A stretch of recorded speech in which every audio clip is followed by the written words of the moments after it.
느헤미야서 묵상 65번째. 윗물이 맑아야 아랫물도 맑은 법입니다. 느헤미야서 13장 10절로 13절 말씀. 내가 또 알아보니 레위 사람들은 그동안에 받을 몫을 받지 못하고 있었다. 그래서 레위 사람들과 노래한 사람들은 맡은 일을 버리고 저마다 밭이 있는 곳으로 떠났다. 그래서 나는 어쩌자고 하나님의 성전을 이렇게 내버려 두느냐고 관리들을 꾸짖고 곧 레위 사람들을 불러 모아서 다시 일을 맡아보게 하였다. 그랬더니 온 유다 사람들이 곡식과 새 포도주와 기름의 11조를 가지고 와서 창고에 들여다 놓았다. 나는 셀레미야 제사장과 사독 서기관과 레위 사람 부다야를 창고 책임자로 삼고 마따니아의 손자이며 삭굴의 아들인 하난을 버금 책임자로 삼았다. 그들은 모두 정직하다고 인정을 받는 사람들이다. 그들이 맡은 일은 동료들에게 돌아갈 몫을 골고루 나누어주는 일이었다.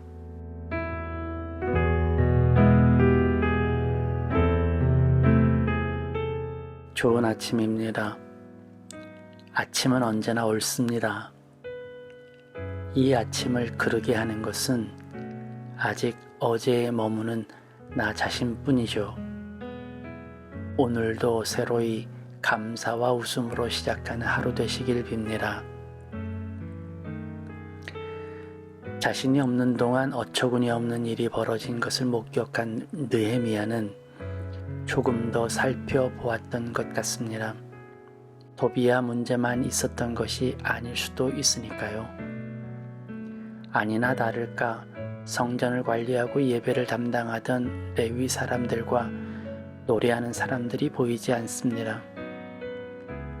알아보니 그들은 저마다 살 길을 찾아 뿔뿔이 흩어져 버렸습니다.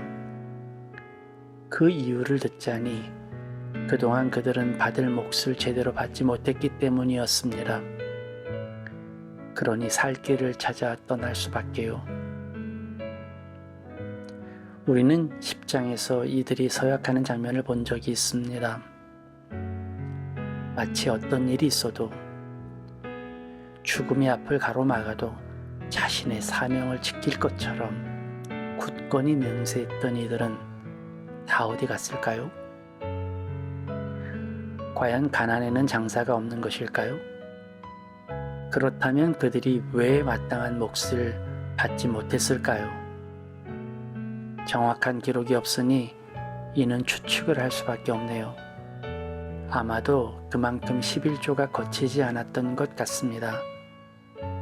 이제 막 돌아왔고 이제 막 터전을 개간하는 상황입니다. 해야 할 일도 많고 모두 새로 해야 하는 일이니 여유도 없었을 것입니다. 게다가 여전히 식민 지배하에 있었어요. 식민 지배라 함은 그만큼 세금을 내야 한다는 의미지요. 그런 와중에 11조를 내고 첫 열매를 성실히 낸다는 것이 어려웠을 수도 있습니다. 그런데 잠시 전만 해도 그들은 감동적일 만큼 자신의 것을 드렸던 사람이었습니다. 우리가 그들의 나눔에 감동한 것이 아직 여운도 가시지 않았어요. 그런데 이들이 왜 갑자기 식어버렸을까요? 그때는 괜찮았고 지금은 더 어려워진 것일까요? 아니면 시간이 지나면서 열정이 식어버린 것일까요?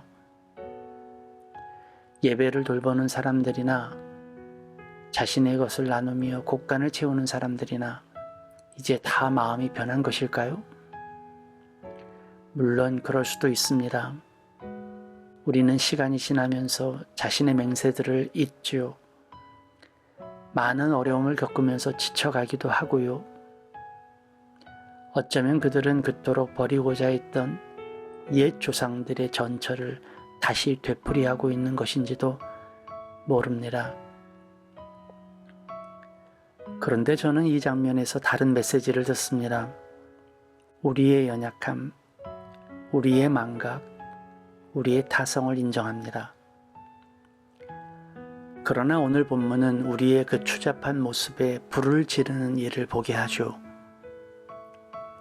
그들이 그렇게 쉽게 열정이 꺾여야 했던 이유, 그들이 그렇게 쉽게 자신의 맹세를 저버려야 했던 이유 말입니다. 그것은 지도자들의 타락이었을지도 모릅니다. 그들은 이런 생각에 낙심했을지도 몰라요. 그렇게 나쁜 짓 해도 권력이 있으면 잘 먹고 잘 사는구나. 애쓰고 헌신한 일이 결국 저런 자 배 불리려고 고생한 거였구나. 오늘날에도 불공정은 열정을 사그라뜨리는데 가장 큰 일조를 하죠. 애쓰고 힘쓴 열정보다 친소관계에 따라 정해지는 시스템은 언제나 우리를 낙담시킵니다. 최근 국내 유명 사립대학의 감사가 이루어졌다고 합니다. 그동안 사립대학들은 자체 감사만 이루어졌었다고 하네요. 그런데 공개 감사를 받고는 모두 충격에 빠졌습니다. 한 유명 사립대학은, 그것도 기독교 전통이 있는 이 대학은 보직 교수들 마음대로 자녀들의 입학을 허용해주는 일이 버젓이 벌어졌다고 하죠. 이 학교는 감사 결과 지적사항이 86건, 징계받을 교직원이 무려 421명이나 된다고 해요. 자기끼리, 힘 있는 사람끼리 끼리끼리 만들어가는 세상, 나도 모르게 뒷거래로 이루어지는 불공정한 세상, 그 세상 한가운데선 나의 열정은 언제라도 쓸모없는 것이 되어버리거나 혹은 누군가의 주머니를 채워주는 쓸모없는 열정 취급을 받는다면 과연 누가 그 열정을 지켜나갈 수 있겠습니까? 윗물이 맑아야 아랫물도 맑은 법입니다. 우리를 낙심케 하는 것은 가난만이 아닙니다. 불공정과 불균형, 공의와 공평이 사라지면 우리의 열정도 사라집니다. 이는 권력자들만의 이야기가 아닙니다. 내 안에도 불공정이 있고 불균형이 있습니다. 내 안에도 거짓과 속임수, 자신을 부끄럽게 하는 게으름과 나태가 있습니다. 내 안에 정의를 잃으면 내 안에 열정도 잃습니다. 내 안에 믿음을 잃으면 내가 한 약속도, 내가 한 맹세도 잃습니다. 사랑하는 여러분, 나를 잃지 않기 위해 내 안에 공의를 세워야 합니다. 나의 열정을 사그라뜨리는 사회의 불공정과도 싸워야 해요. 공의롭고 공평이 이루어지는 세상을 위해 힘써야 합니다. 그 안에서 우리의 열정이 세워지고 사용되기 때문이죠. 불의는 다 드러납니다. 거짓은 다 밝혀져요. 아무리 숨겨도 모두 다 압니다. 엘리야십이 어떤 변명과 논리를 들어 도비아를 세웠어도 사람들은 다 압니다. 그것이 틀렸다는 것을, 그것이 불공정하다는 것을 말이죠. 느헤미야는 다시 공의와 공정을 세웁니다. 그리고 다시 그 곳간이 채워지죠. 우리도 내 안에 공의를 세우고 정의가 물 흐르듯 해야 합니다. 그래야 나의 열정이 살고 나의 노력이 빛을 보니까요. 오늘도 여러분의 시간은 공의롭기를 바랍니다.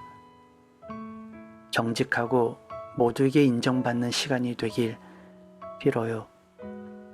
그 위에 여러분의 열정이 불타길 빕니다. 오늘도 삶의 자리에서 최선을 다하실 여러분들을 축복합니다.